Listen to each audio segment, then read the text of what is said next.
Queridos amigos, amigas, boa noite. Este é o nosso primeiro encontro deste ano de 2022, que apenas se inicia. E neste primeiro momento, rogamos as bênçãos dos céus para a nossa atividade de hoje, para todos os dias desta nossa existência, a fim de que possamos continuar trilhando a nossa caminhada, tendo como base o Evangelho, os ensinamentos do Cristo, como roteiro para a nossa vida.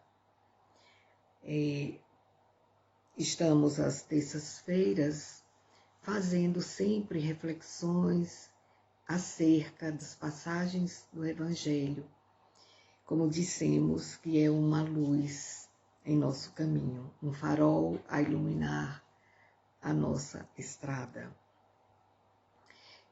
Na terça-feira passada, nós falamos sobre a benevolência, tendo em vista que utilizamos como tema central para as nossas abordagens aquela questão, não é, que é a questão 886 do Livro dos Espíritos, quando Kardec perguntou aos espíritos luminares qual o verdadeiro sentido da caridade, como a entendia Jesus.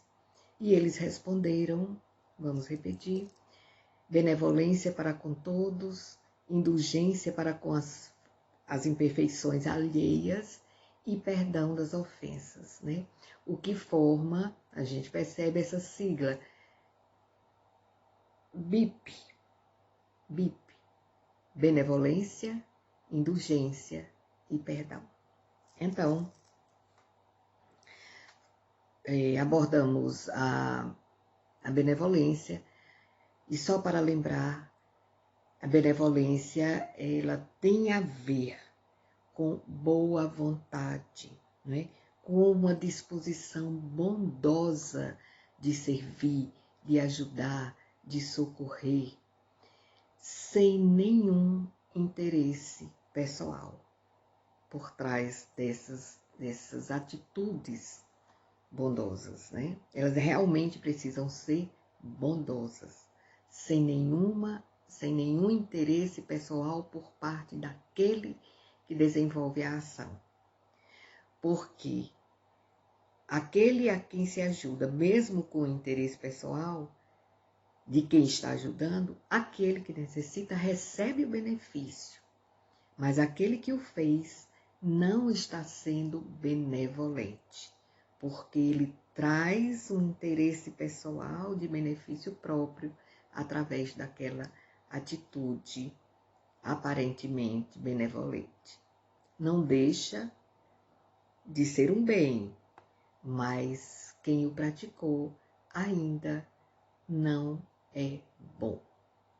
Faz o bem, mas ainda não é bom. Entendido, né? Então, hoje sobre a indulgência, vamos ver aqui um pequeno trecho, não é, de José, o Espírito Protetor, em 1863, Bordeaux. Espíritas, queremos vos falar hoje da indulgência, esse sentimento tão doce, tão fraternal, que todo homem deve ter para com seus irmãos, mas do qual bem poucos fazem uso. A indulgência não vê os defeitos de outrem, ou se o vê, evita falar deles, evita divulgá-los. Ao contrário, oculta-os, a fim de que não sejam conhecidos pelos outros. E se a malevolência os descobre, tem sempre uma desculpa para os abrandar, para os atenuar. E não daquelas desculpas que, tendo o ar, a aparência de atenuar a falta, fazem ressaltar, evidenciar de uma maneira pérfida, maldosa, né? E aí nós podemos perceber, nesses pequenos 2 parágrafos, em princípio, que a indulgência é um sentimento, né? O Espírito José diz, esse sentimento doce e fraternal. Doce e fraternal. Essas qualidades aqui colocadas são da maior importância. E a indulgência não vê os defeitos. E assim, claro que vê, mas o sentido que está sendo colocado aqui é de não reparar com aquele, colocando em primeiro plano o defeito do outro, ou pelo menos não procurando compreender, sendo um pouco tolerante, para entender, ou para pelo menos buscar essa compreensão de que aquela criatura falhou, cometeu um deslize, mas o que será que está por trás daquela atitude? Seria digamos assim, um pensamento caridoso, benevolente, indulgente, um sentimento de tolerância, de compreensão. E não pensar logo, julgar logo o indivíduo que cometeu o delito, a falha, e não julgar de imediato, sem ao menos refletir sobre o fato. A orientação é essa, e que, percebendo o erro, mesmo tendo sido um delito, digamos assim, grave, mas que, na verdade, prejudicou muito mais aquele que o cometeu. Então, aí mesmo é que não devemos evidenciar, não devemos divulgar, não devemos, como se diz popularmente, colocar lenha na fogueira. Mas antes, pensar, refletir, orar por aquele que cometeu o delito e buscar compreender que aquela pessoa não é apenas aquele erro daquele momento. É uma criatura, é um ser, é um filho de Deus, como todos nós o somos, e que teve esse tropeço, essa queda no seu caminhar, nesta sua existência, e que merece, então, a nossa compaixão, a nossa oração em seu favor, o nosso pedido para que espíritos benfeitores o ajudem, no sentido de que ele venha a reconhecer a falta e a desejar sinceramente corrigir-se. Esta é a atitude fraterna, a atitude indulgente que todo cristão, sobretudo, dizemos assim, porque, na verdade, presume-se que todo aquele que se diz cristão, ou todo aquele que nos dizemos cristãos, busquemos, ao menos, por pouco que seja, mas que tenhamos o empenho de não apenas conhecer os ensinamentos do Cristo, mas que também nos esforçamos para seguir o seu exemplo. E temos um exemplo muito claro disso naquela passagem do Evangelho da mulher adúltera que seria apedrejada. Jesus foi indulgente para com ela. E é para nos ensinar a sermos indulgentes diante do nosso irmão, né, do nosso companheiro de caminhada, porque todos somos companheiros de viagem, né? Nesse trem da vida. E também o Espírito José diz aqui que poucos fazem uso da indulgência, e se o fazem, é sempre para si mesmo, com relação a si mesmo, ou aqueles que lhe são próximos. Mas a proposta do Cristo é que esse sentimento se desenvolva em nós de tal forma que entendamos a sua importância e entendamos, sobretudo, que ele precisa estar em nós para que o utilizemos em benefício de todos os nossos irmãos. Vejamos, há uma tendência muito grande isso é muito comum nesse estágio evolutivo em que ainda estamos, mas porque não nos esforçamos para mudar. Porque só crescemos com esforço, com sacrifício, com renúncia. Então, temos esse hábito, mau hábito, de falar, de comentar, de evidenciar o erro do outro. Nas coisas mais simples, mais corriqueiras e também naquelas situações mais difíceis, onde os erros clamorosos cometidos por alguém não mexem, não, digamos assim, não ativam em nós o sentimento de indulgência. E sabe por que não? Porque nós não o exercitamos. E como já falamos antes sobre isso, de que as virtudes precisam ser exercitadas para que elas se tornem espontâneas na nossa vida, no nosso dia a dia, nós nos esquecemos de fazer isso. Então, André Luiz, não, Emmanuel, me parece, eu até anotei aqui uma colocação de Emmanuel, quando ele diz assim, que a virtude que não se vive vai murchando em nós.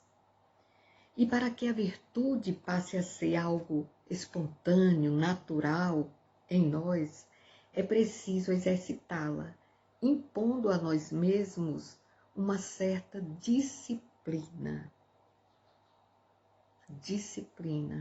Porque para que essa virtude, através da disciplina, essa virtude se torne natural.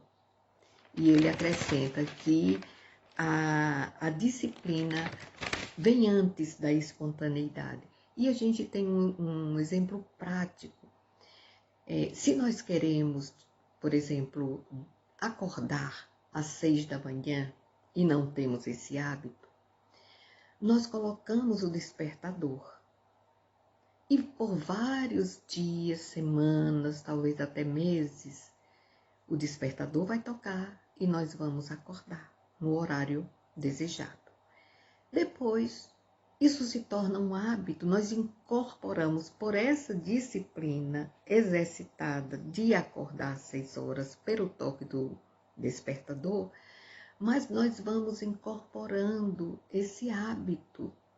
E aí já não precisaremos mais do despertador, porque espontaneamente já despertaremos às 6 da manhã. Então assim acontece com as virtudes.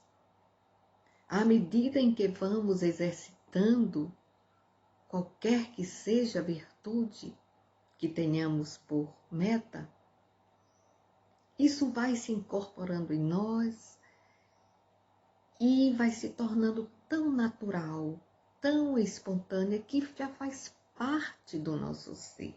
Não precisamos mais de nenhum esforço para praticá-la. É algo que já conquistamos pelo exercício. Primeiro, pela vontade de adquirir, de conquistar essa virtude. E em seguida, pelo exercício constante nesses atos, né? Nessa meta, nesse foco que possamos colocar como meta em nossa vida. Então, meus queridos amigos, vou só colocar aqui algumas perguntas que foram feitas também sobre o tema, indulgência, e que foram respondidas por São Luís. Estão no Evangelho segundo o Espiritismo, que nós estamos estudando, no item 10, aliás, no capítulo 10 e no item 16, que trata da indulgência.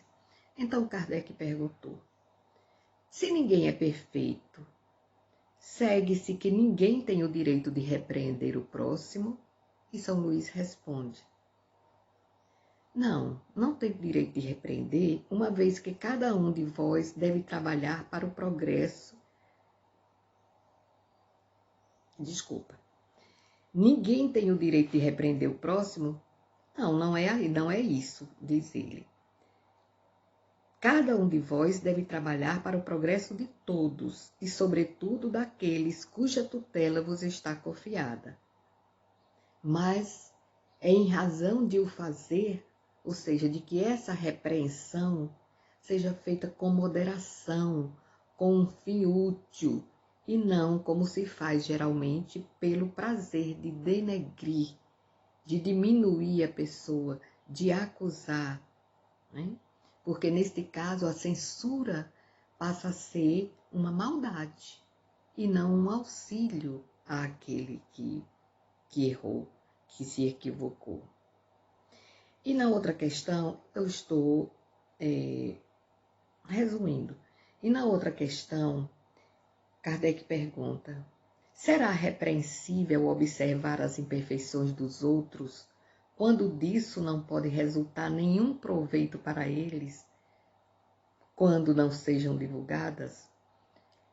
E ele responde: tudo depende da intenção. Certamente não é proibido ver o mal quando o mal existe, evidentemente. O mal está ali à nossa vista, à nossa frente, não podemos deixar de ver, né? Isso seria, inclusive, inconveniente. Não seria também bom se nós só víssemos o que é certo, o que é correto, o que é bom, o que é útil, porque o mal, o erro ainda existe, né?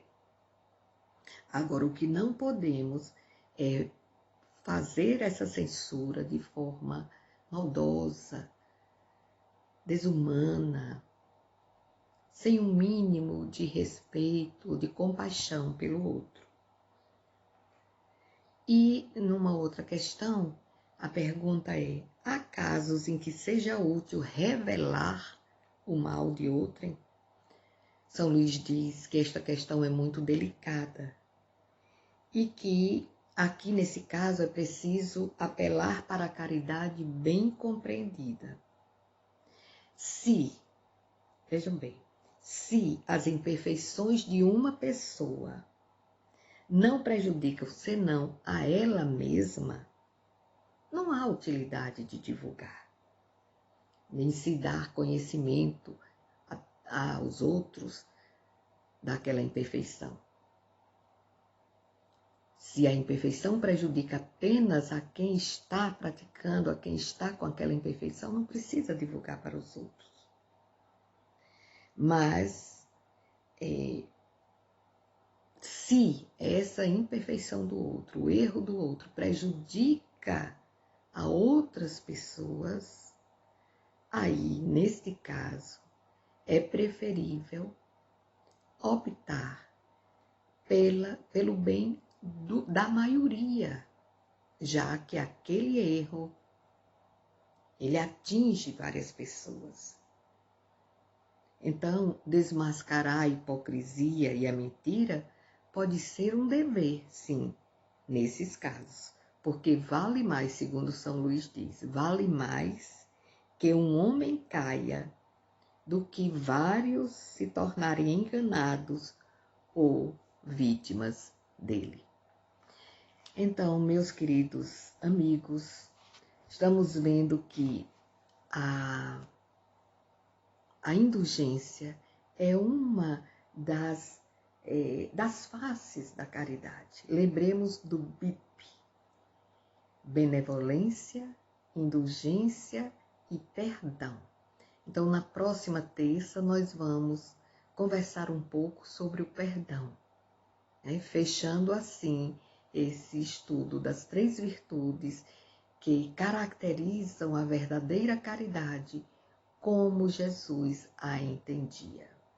Então, queremos desejar a todos uma boa noite, bom repouso, bons sonhos, um feliz despertar no dia de amanhã e que levemos como meta prioritária da nossa caminhada, do nosso aprendizado, o exercício das virtudes para que elas em nós se tornem espontâneas e naturais. E a caridade, que a caridade seja a nossa meta. Porque quando a caridade chega, toda tristeza logo se vai. Vamos de música então? Um beijo no coração de todos.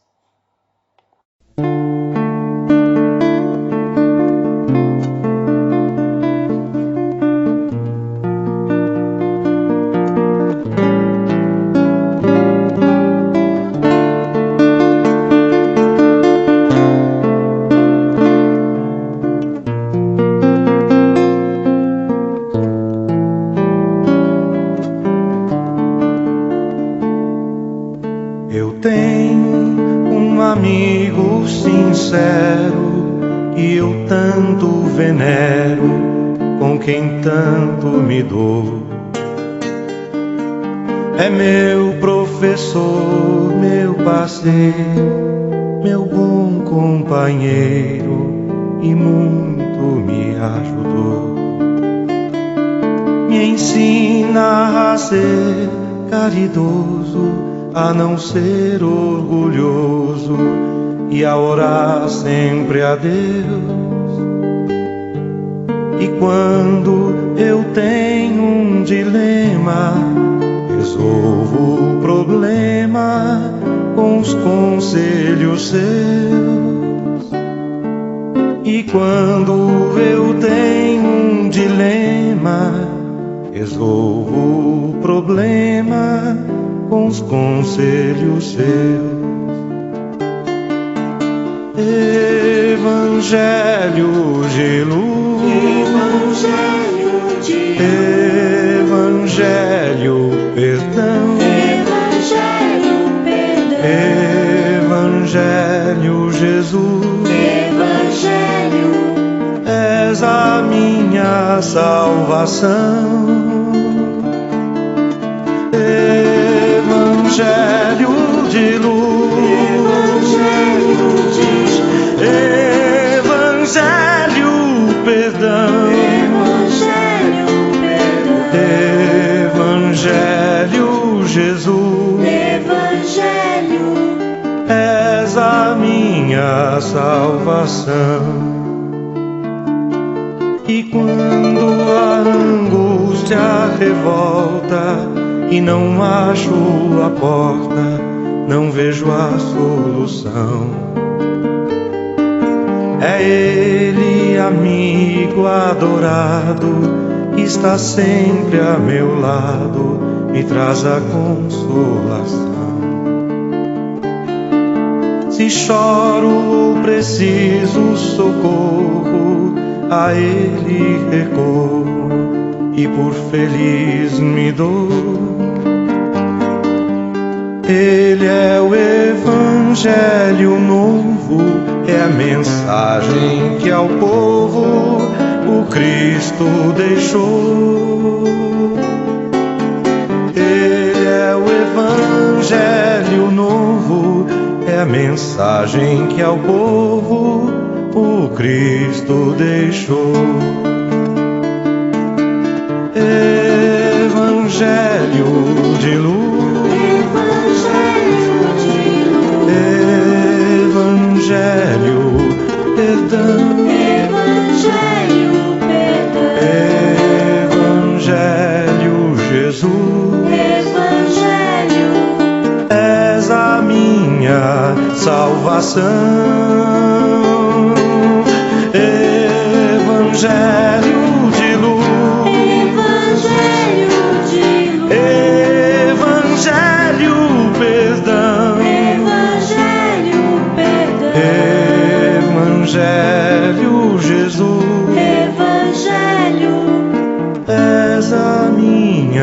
salvação. Eu tenho um amigo sincero